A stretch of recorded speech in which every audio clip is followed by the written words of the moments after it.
As always, it's wonderful to see each and every one of you and to make another point of what Mr. Darren said this morning in announcements. This morning's worship service was just incredible. And I don't really know what it is, and of course I don't know everybody's hearts, but it just seemed like this morning everybody was engaged. Everybody wanted to be here, and everybody was focused on the Lord this morning, and I'm glad that we get to continue that tonight. So I want to just thank you for that. What was so great about this morning is we had 6 people and wanted to identify with the family here. And of course, that's incredible. And I was talking to Mr. Alan Hargett after. And I was like, have you ever been anywhere where they have 6 people all on the same day want to identify with the congregation? And he said, well, it was my family. When my family came here, that was 6 people. But 6 different people like that, it was just great. And it was so encouraging to see people that were willing to say, hey, I want to be a part of this family here. This is a good group that I think is going to make me stronger, and it's a group that I think I can contribute something to. So it's just wonderful to be part of this local work here at Gardendale.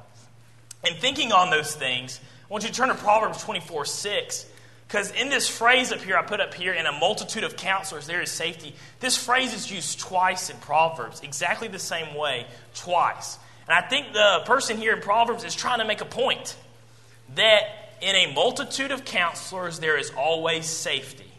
Meaning, if you have a lot of wise people together, that means there should be safety there. Safety in these wise people that are around you. In 24:6, verse 6, for by wise counsel you will wage your own war, and in a multitude of counselors there is safety. Now turn to chapter 11.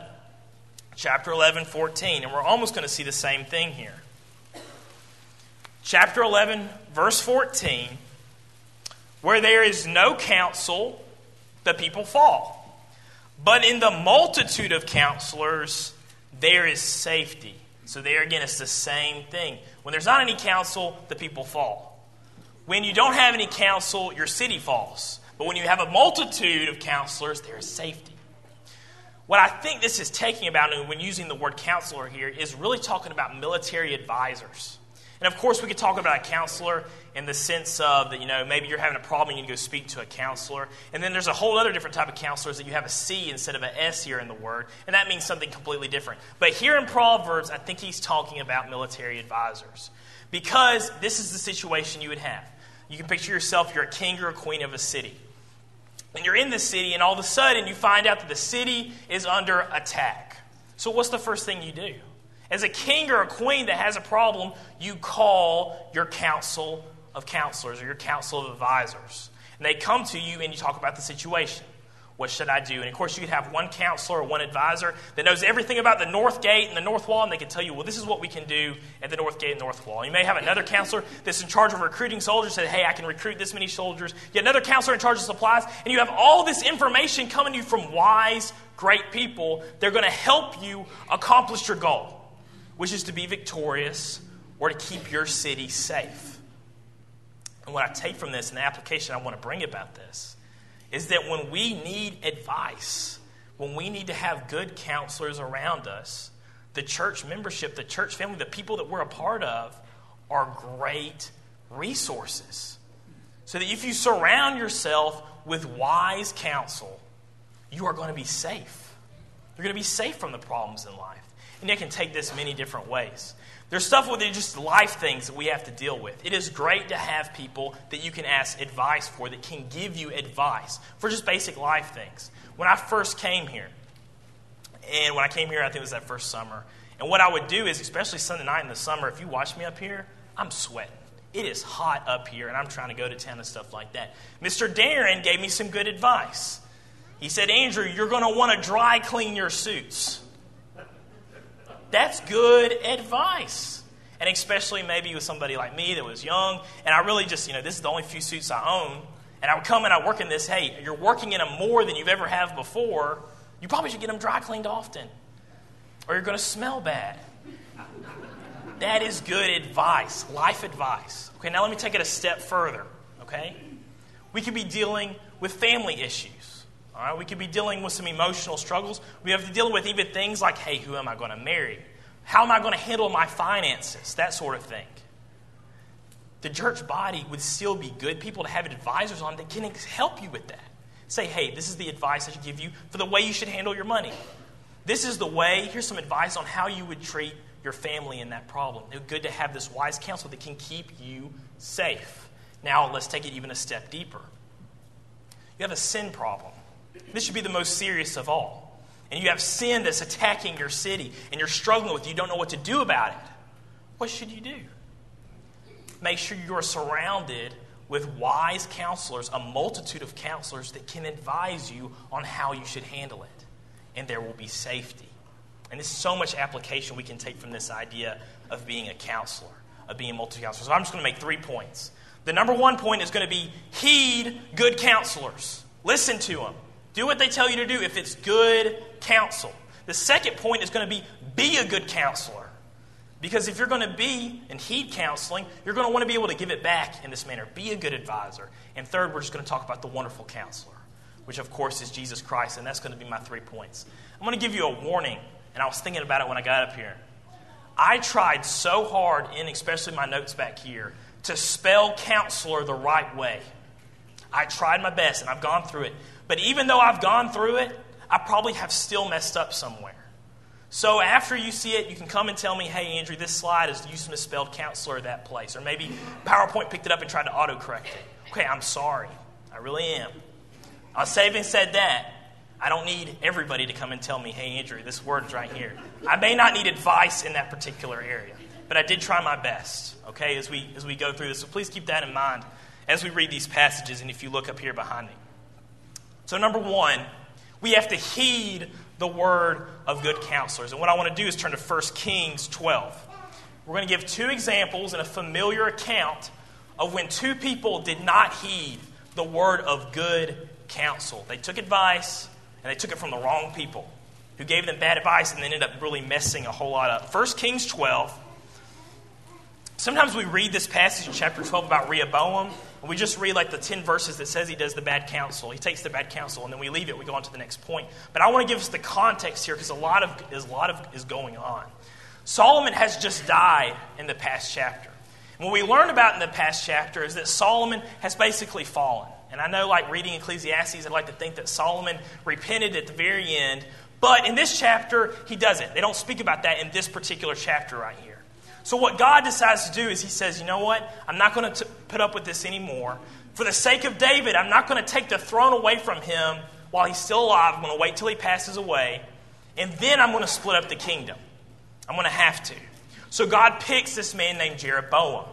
Now, Jeroboam was very ambitious, what we learned in chapter 11. He was industrious. He had all this potential of the stuff he wanted to do. And Solomon, even though he had fallen, still being a very wise person, knew what to do with Jeroboam. So that he didn't have to worry about Jeroboam threatening him. He gives Jeroboam a job. And he puts him in charge of this entire labor force. And that kind of holds Jeroboam for a while until a prophet of the Lord comes to Jeroboam and says, by the way, you're going to rule 10 of the tribes.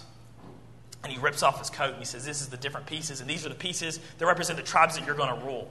Solomon finds out about this, and taking a long story short, Solomon chases him all the way into Egypt. So Jeroboam ends up coming back from Egypt when he finds out Solomon is dead, and Rehoboam is going to take his place in the seat in Jerusalem. So let's now read this. The first 15 verses, picking up with Rehoboam. Jeroboam has just come back. Verse 1 of chapter 12, and Rehoboam went to Shechem, for all of Israel had gone to Shechem to make him king. So it happened when Jeroboam the son of Nebat heard that he was still in Egypt, for he had fled from the presence of King Solomon and had been dwelling in Egypt, that they sent and called him. Then Jeroboam and the whole assembly of Israel came and spoke to Rehoboam, saying, your father made our yoke heavy. Now therefore, lighten the burdensome service of your father and his heavy yoke which he put on us, and we will serve you. And he said to them, depart for 3 days, then come back to me. And the people departed. Then King Rehoboam consulted the elders who stood before his father Solomon while he still lived. And he said, how do you advise me to answer these people? And they spoke to him, saying, if you will be a servant to these people today and serve them and answer them and speak good words to them, then they will be your servants forever. But he rejected this advice which the elders had given him and consulted the young men who he had grown up with who stood before him. And he said to them, what advice do you give? How should we answer the people who have spoken to me, saying, lighten the yoke which your father put on us? And the young men who had grown up with him spoke to him, saying, thus you shall speak to this people who have spoken to you, saying, your father made your yoke heavy, but you haven't made it lighter on us. Thus you shall say to them, my little finger shall be thicker than my father's waist.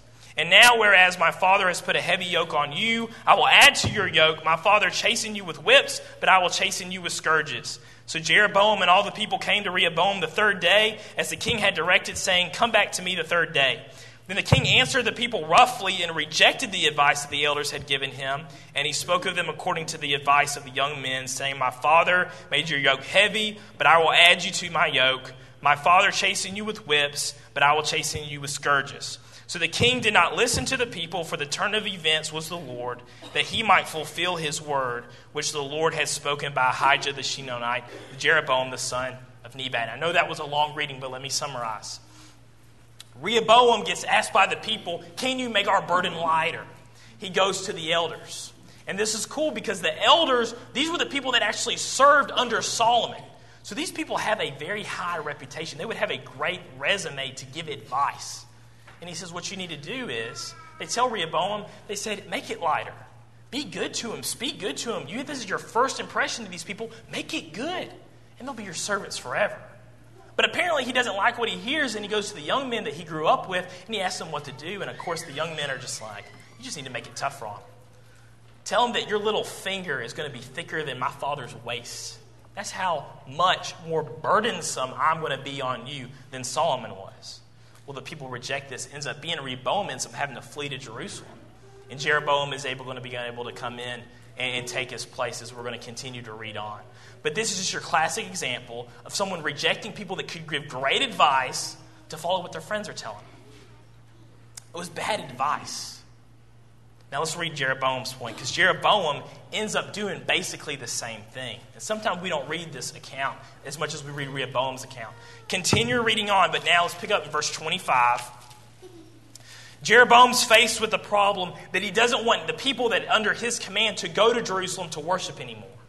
So he asks for advice on what he should do, and he gets bad advice, and he does something bad. Verse 25, then Jeroboam built Shechem in the mountains of Ephraim and dwelt there. Also he went out there and built Peniel.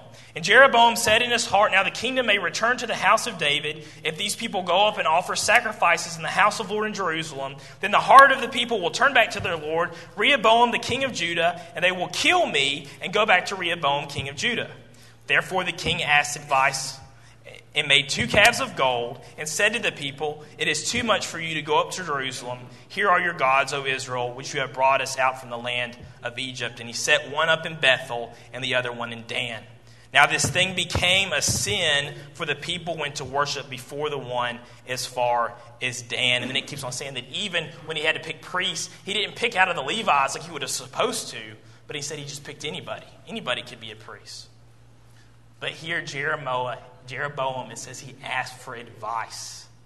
And obviously, he didn't heed good advice, because he ends up building 2 golden calves, putting them in the wrong places anyway, hiring priests that should have never been priests. And people aren't even going back to Jerusalem anymore. That's out. And now you have an idolater country, because you're worshiping these 2 golden calves, saying, these are the things that brought us out of the land of Egypt, which is exactly what happened to Moses back in Exodus. Huge mess. And it's because people did not heed good advice. Now, I'd love to tell the story about how these guys did heed the good advice. And they did hear good things. And Rehoboam could have made it work all out, have those people stay. He could have said, yeah, I'm going to make you happy. I'm going to serve you the best I can. He would have been able to keep those servants. Jeroboam could have completely stayed away from all these idols. No need to build golden calves. We'll figure it out. We'll go back to Jerusalem. We'll figure something out. But they heed bad advice. It's obvious to heed the words of good counselors. It should be obvious. Now, what's interesting about this is you're going to have to identify who a good counselor is so you can heed good counsel. That makes sense, right? If I want to heed good counsel, I'm going to have to know that this person is a good counselor. Now, what we take from the Rehoboam story, and it still stands true today, it is a truth, is that elders maybe your father's friends would be wiser than your friends right now. And it's simple because they would have more life experience. They've been on the earth longer. They've experienced more things than you have. They would be good advisors. It would be great if it worked that way and it was simple. And it's something especially young people always need to remember, and I think Mr. David talked about in his prayer, that you need to realize that there's older people around you in your church local group that can be a big help to you. And if you don't have a relationship with them, you're missing out. You're missing out on so much advice and a good relationship, a good Christian, strong relationship you could have because you're not heeding and spending time with people that are older than you.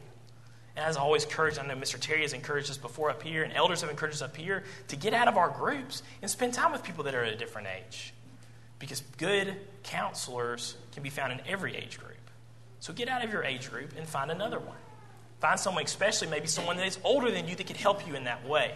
And that's what we get from Rehoboam, and maybe that's even what happened in Jeroboam's case. We don't know. Now let me make this point, and this goes into our next thing about being a good counselor. Just because somebody's older than you may not mean that they're going to give good counsel. That's not a guaranteed yes. It is not that simple. You can have a good counsel of any age. I want to go us to Job 12. We may not read this whole thing. I know that we just did a very long reading, but I wanted to read that whole account there. But in Job 12, Job is getting advice from his friends. And of course, we know the story of Job, that Satan and God had put all these things on him to see how he was going to react. But Job was doing pretty well up to this point. And these three friends come to see about him. And he's covered in bulls and he's lost everything. They don't say a word. And as soon as Job speaks to them, they start trying to give him advice and figure out why these things have happened to him. Up until this point, and there is some glimmer of good things, little bitty of good things that these friends say, but most of it was just bad. It wasn't good at all. The one previous, before chapter 12, one of his friends says, well, Job, the reason why these bad things are happening to you is because you need to repent. Because you're a sinner, Job, and God's trying to punish you. And Job says that doesn't make sense. And what Job's accused his friends of doing is giving bad counsel. That y'all think y'all are wise, but y'all are giving me bad advice. If you look here first in verse 12 of chapter 12, it makes a general statement. Wisdom is with aged men, and with the length of days is understanding. And I believe here he switched to actually talking about God. With him are wisdom and strength. He has counsel and understanding. I think there's a little switch there. So he's saying, generally speaking, older people are going to be wiser. Now, ultimately, God is the wisest, and that's going to be our third point. And what Job is saying is, I'm not going to heed your wisdom because you're not giving me what I need. I'm going to end up having to go to God. And I think that's what we get in the beginning of the passage, verse 2 of chapter 12. No doubt you are the people talking to his friends, and wisdom will die with you. But I have understanding as well as you. I am not inferior to you. Indeed, who does not know such thing as these? And what he's trying to tell us is that they're wrong. Now, I imagine that Job's friends that came to him would have been older people. They're going to be friends with Job, and they're going to try to talk to him about what he's lost. I would imagine that there would be people that have been in the same life stage as Job, as in they could have been married, they could have had multiple children, they could have had what would have been established careers by then, yet they still give terrible advice. So I would say that to be a good counselor, if you want to be a counselor, you want to go help people, it takes more than just being experienced. That's great, that's an advantage, but it takes more than that. Well, what would it take more of? And now, let's turn to 1 Timothy 4. It takes word, it takes conduct, it takes love, it takes spirit. It takes purity. Those are the things it takes to be a good counselor. This is the passage we read where Paul tells Timothy not to let anyone despise his youth.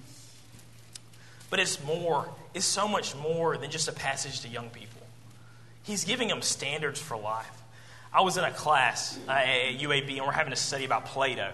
If you remember, Plato was this Greek philosopher, this Greek historian. We have a lot of his writings. He tells a lot about the Greek world way back in the day.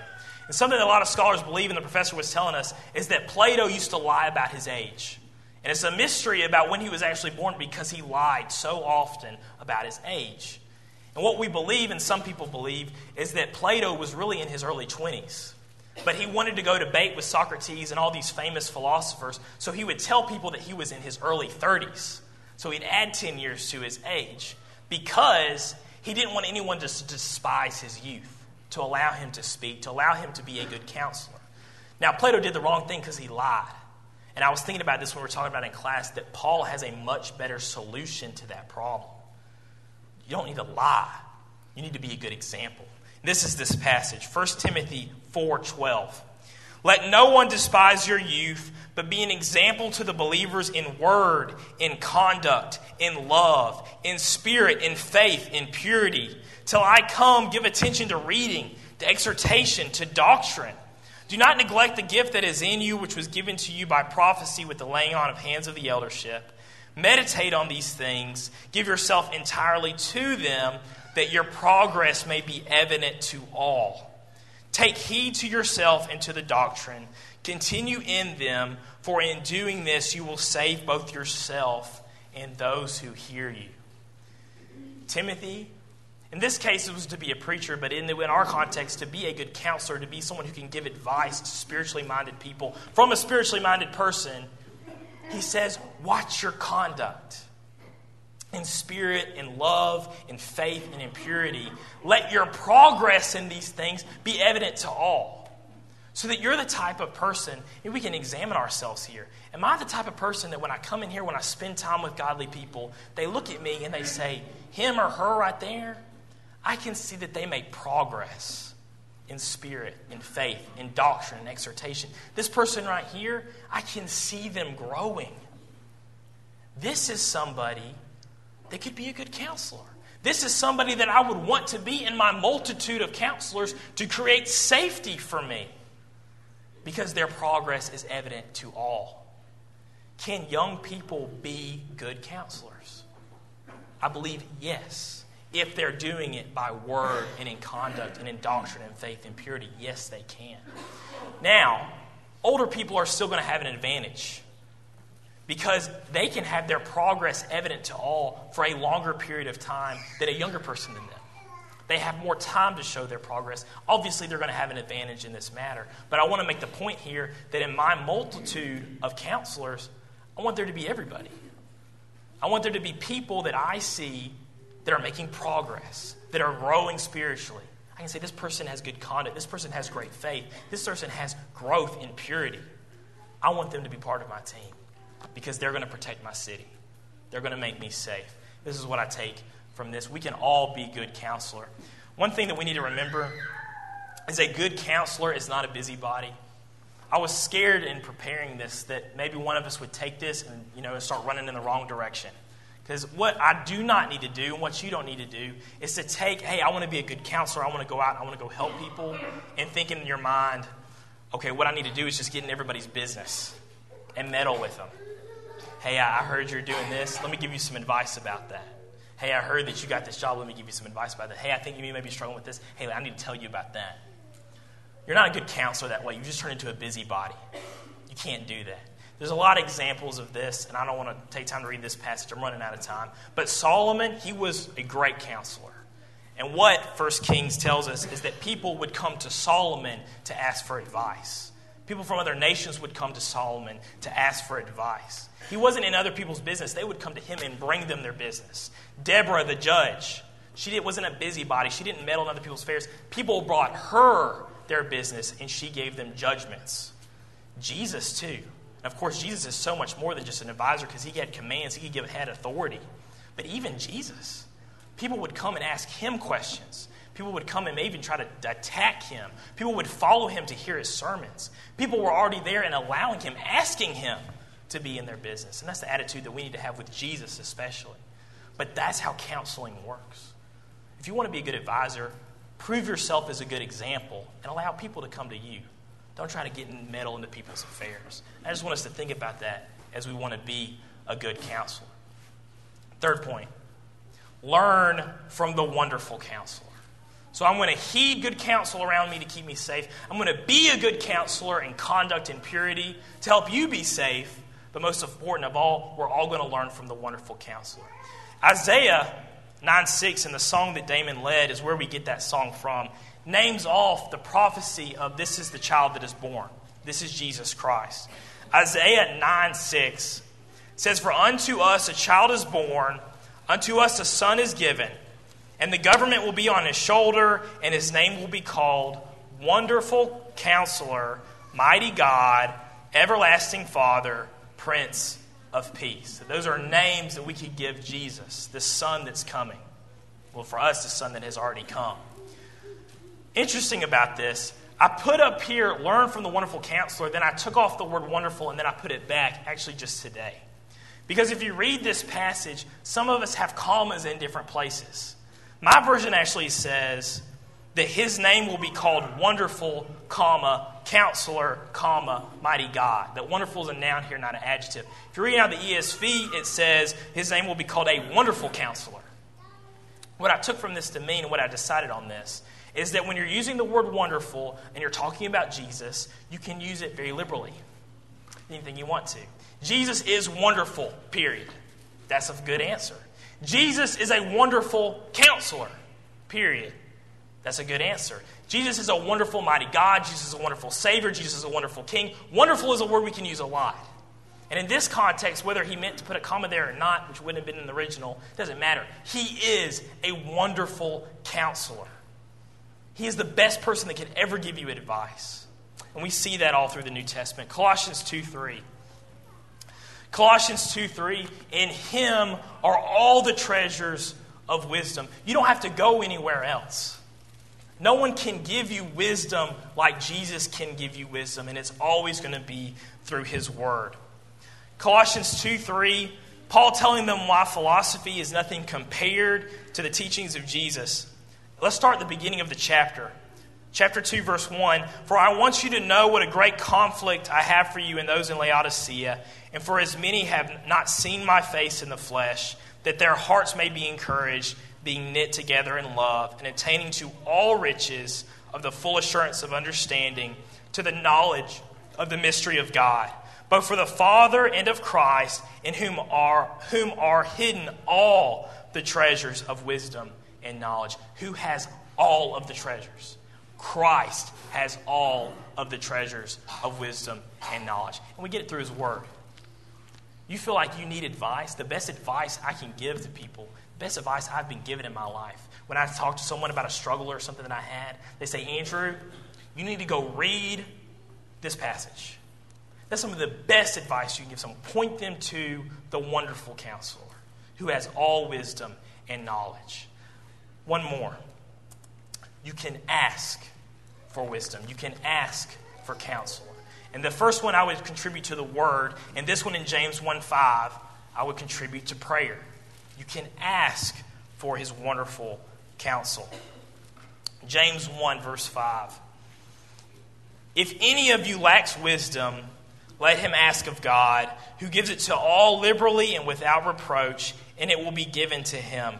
But let him ask in faith with no doubting, for he who doubts is like a wave, the sea driven and tossed by the wind. For let not that man suppose that he will receive anything from the Lord. He is a double-minded man, unstable in all of his ways. But if anyone wants wisdom, anyone wants to be a good counselor, anyone that wants to follow the wonderful counselor, let him ask him. Ask him in prayer. I don't believe this passage says that Jesus is going to zap us with wisdom. In the sense of all I have to say is, Lord, I need wisdom. And he's just going to zap me with wisdom. At that point, I'm going to be just like Solomon. I don't think that's the way he's talking about here. But if we think about the passages that we've been reading, if I continually pray for wisdom, and if I continually go to him in his word to learn about all his treasures of wisdom, my progress in my wisdom, given to me by the wonderful counselor, will be evident to all. This must be a growth thing. That if I continue in word and in prayer, I can be that good counselor. And I can help you be safe, and you can help me be safe.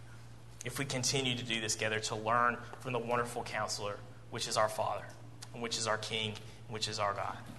So I thank you so much for your attention tonight. For me, this one has gone by very fast. I don't know why. I feel like I shouldn't be done by now, but that's what I have. I wanted to take the time here just to thank you. This will be getting close, and I kind of completed my second year here now, fully. I usually say the summer was when I started. Now we're at the end of the summer. So I would have left around this time 3 years ago.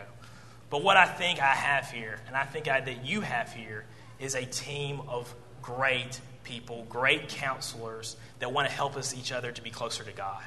I think that's what we have here.